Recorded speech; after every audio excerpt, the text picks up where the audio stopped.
Hola, hola, yo soy Samantha Escutia y bienvenidos a Los Colores de la Mente.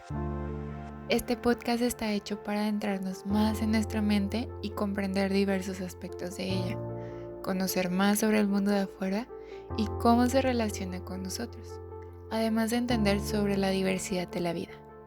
Así que bienvenidos y vamos a comenzar.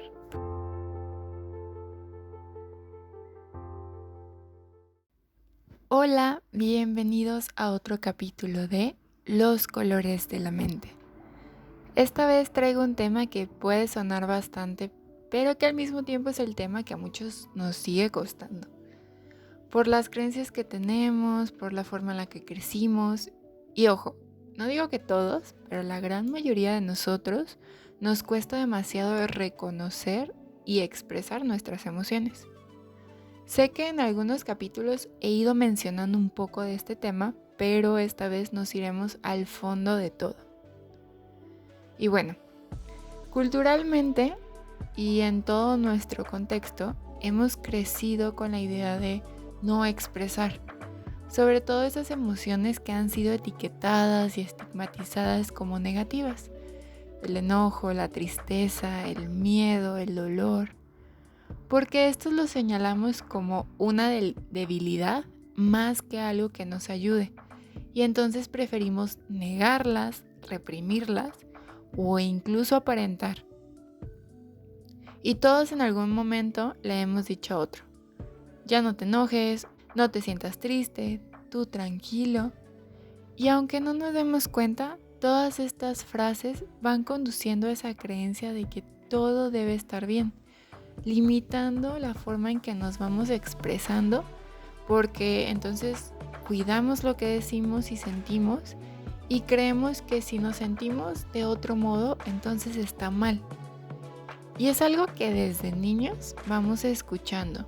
Por ejemplo, algo que me he dado cuenta con los chicos con autismo con los que trabajo, que por cierto, a ellos les cuesta mucho esta parte de las emociones, se les dificulta el poder expresarlas e identificar el cómo se sienten. Entonces cuando les pregunto, ¿cómo te sientes? Automáticamente la respuesta es feliz. Y claro, tú te das cuenta que su lenguaje corporal, sus gestos y todo indica que está enojado. Pero es que se les ha enseñado que siempre deben estar felices. Y también pasa con nosotros, este tema tabú que incluso puede llegar a molestar al otro o incomodar. Cuando te preguntan cómo estás, también automáticamente dices bien.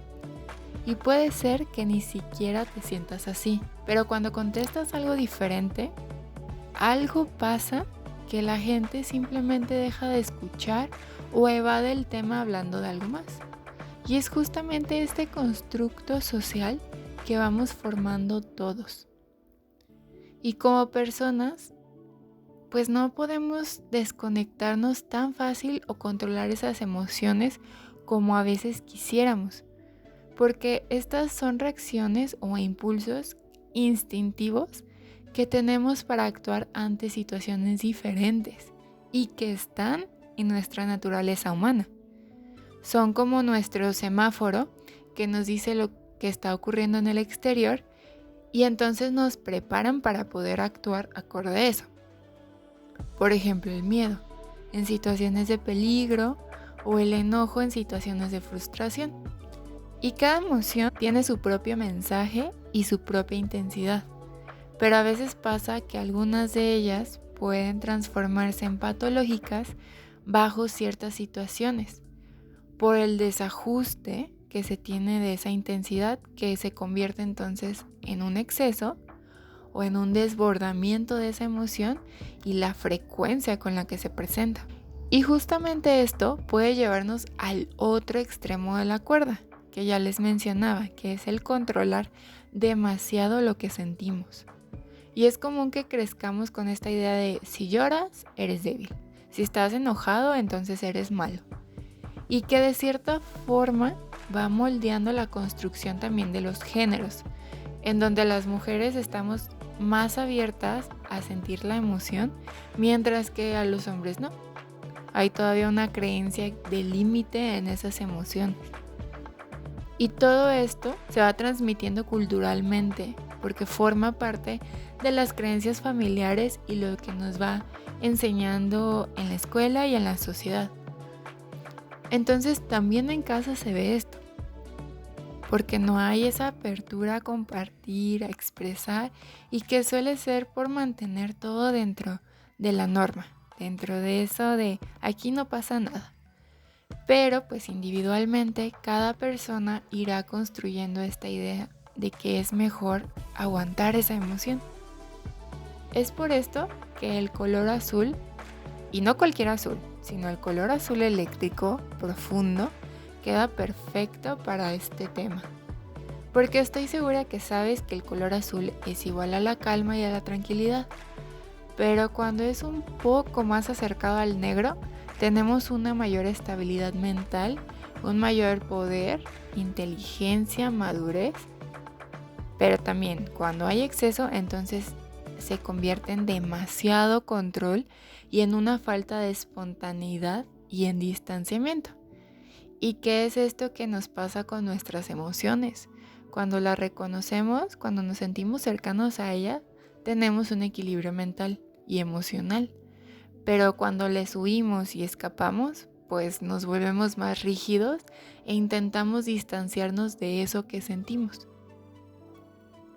Y en esa distancia también nos protegemos, porque se vuelve como un mecanismo de defensa, eso que nos evita es ser lastimados, y rechazamos inconscientemente pensamientos, emociones, sentimientos que consideramos inaceptables. Y entonces, contenemos. ¿Y qué pasa entonces cuando las emociones se contienen? ¿Será que van a un bote mental donde se eliminan y ya?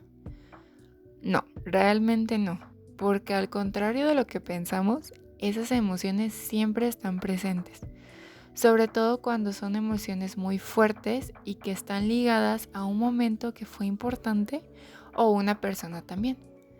Entonces sí, siguen ahí, pero se van guardando y acumulando, y tarde o temprano buscan la manera de salir, sea como sea. Como una olla express en donde llega un punto en que la tapa explota y sale todo bajo presión. Y es tanto que nos cuesta controlarlo. O también incluso puede llegar a afectar nuestro bienestar físico, que es cuando surgen las enfermedades psicosomáticas. Cuando llegamos a ese punto de explotar, es porque relegamos esa emoción a un lugar de nosotros mismos en donde se queda guardada como una bomba de tiempo.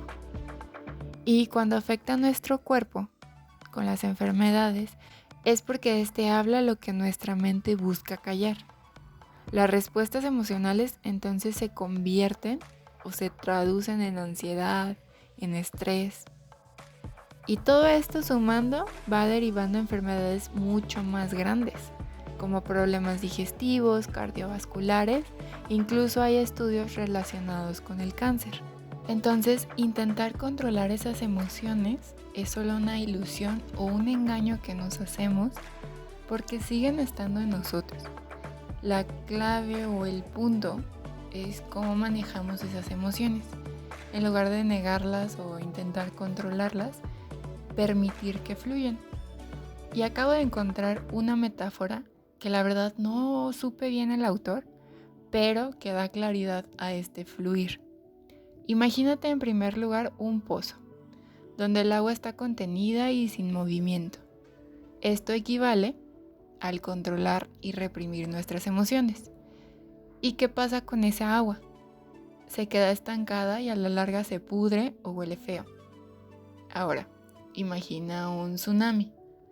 El agua es tan violenta que arrasa con todo en su camino. Causa desastres por todos lados. Entonces sí, esto pasa cuando dejamos que salga todo bajo presión después de estar tanto tiempo contenido. Y ahora imagínate una presa hidroeléctrica. Ok, suena muy técnico, pero sí, imagínate la presa. Esta permite que el agua fluya, pero al mismo tiempo la va canalizando para el fin que se busca. Ahora piensa cuál de estas tres eres ahorita mismo y en cuál te gustaría convertirte. Ok, entonces parte de toda esta aproximación hacia las emociones es reconocer que tanto las emociones que son consideradas negativas como las positivas no se excluyen una a la otra, porque todas forman parte de varios aspectos de nuestra vida. La clave está en encontrar esa regulación emocional donde seamos capaces de manejar nuestras reacciones y nuestras conductas. Y esta capacidad para procesar y gestionar dichas emociones es un aspecto importante en lo que se conoce como inteligencia emocional. Y aquí entran varios nombres, porque en 1990 dos psicólogos americanos, Peter Salovey y John Mayer, comienzan a utilizar este término. Pero llega Daniel Goleman en 1995, quien escribió un libro acerca de este tema y fue cuando se popularizó. Y me gusta que tengan estas referencias porque es importante conocer siempre a los pioneros de cualquier tema. Pero bueno, entonces Daniel propone que la gestión positiva de las emociones era importante para el éxito en la vida más que solamente el coeficiente intelectual. Pues algo que explicaba es que todos tenemos dos mentes, una que piensa y otra que siente, que incluso desde las neurociencias es parte del hemisferio izquierdo y el hemisferio derecho. El primero es más lineal, más estructurado, más lógico, mientras que el otro es más sensible, más artístico, más emocional. Pero la parte aquí es cómo uno y otro van interactuando y construyendo nuestra estructura mental. Pero para llegar a esta regulación emocional es muy importante conocernos. Ya hablábamos en capítulos anteriores del autoconcepto, de la autoestima, del amor propio, y llega esta parte de conocer y reconocer la manera en que las emociones nos van moviendo. Y justamente la inteligencia emocional se basa en esto, porque cuando reconocemos la manera en que nuestro estado de ánimo puede afectar nuestra conducta o incluso definir nuestros puntos fuertes y débiles, es cuando tenemos un control más acertado de cómo manejarlo. Es como tener un auto.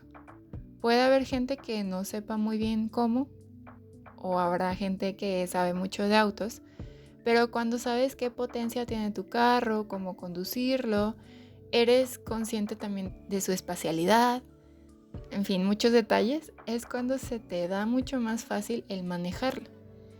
Y así también pasa con nuestras emociones. Entonces, empezar a desarrollar esta capacidad de manejo emocional va a depender de muchas cosas. Y algo que es importantísimo es esa capacidad de utilizar un lenguaje. ¿Por qué? Porque el saber manejar las emociones también va a ser acorde a nuestra narrativa o a lo que decimos. Y no solamente actuar por actuar. Porque cuando somos más conscientes de ese estado de ánimo, de esa emoción, y somos capaces de decir, es que me siento enojado, me siento triste, entonces ahí estamos metiendo esa conciencia que nos para antes de actuar. Ya no es, es que no sabía que estaba así, o no lo pensé antes, porque tienes esa emoción y esa responsabilidad delante tuya. Y también algo muy interesante, hablando de justamente de esta expresión, que a veces puede llegar a costarnos pues mucho trabajo por diferentes motivos. Pero lo interesante es cómo vamos encontrando otras formas de expresión. Y hay algo que desde el punto de vista psicoanalítico se conoce como sublimación, que es un tipo de mecanismo de defensa que consiste en canalizar los deseos, los pensamientos, las emociones hacia algo que es viable o aceptable. Y aquí entran mucho las expresiones artísticas, el pintar, el cantar, el bailar o incluso el deporte, que también puede volverse un medio de expresión emocional muy fuerte. Entonces, la inteligencia emocional tiene un punto muy fuerte porque nos ayuda a interpretar y reconocer esas emociones tanto propias como ajenas. Y nos ayuda a pensar en las posibles causas que desencadenan ciertas situaciones que hace que otros se comporten de un modo. Y abrimos ese mundo de posibilidades y dejamos de hacer juicios, que es algo muy común y nos cuesta bastante. Pero yo antes de ser psicóloga, pues siempre he tratado de pensar en lo que pasa como si fuera una moneda, donde no solamente hay un lado, porque nada es unilateral, sino que hay quizá emociones o acciones de las personas, o incluso la mía, que pueden ser a causa de muchas cosas que yo ni enterada. Y aquí es donde va siendo más empático. O tampoco es que yo tenga que vivir en los zapatos de esa persona para entonces entender, sino desde mi propia experiencia y desde la suya, soy capaz de validar sus emociones y darle importancia. Y este es otro término que sí, también tenemos que ir conociendo, que es la validación emocional. Es decir, cuando tomamos todas las emociones como válidas, valga la redundancia, pero que les vamos dando un sentido y que son entendibles desde la historia de cada persona. Y que solemos hacer cuando le decimos a alguien, es que no deberías sentirte así, estamos haciendo lo opuesto, estamos invalidando esas emociones. Porque no se trata de juzgar su momento ni intentarlo cambiar así nada más, sino darle el reconocimiento de esa emoción y la importancia que tiene. Y claro, quizá no estemos del todo de acuerdo y quizá digamos, bueno, yo no hubiera reaccionado así si hubiera estado en su lugar. Pero es esa parte de darte cuenta de que cada uno vivió una historia diferente que lo llevó entonces a reaccionar o a sentirse así.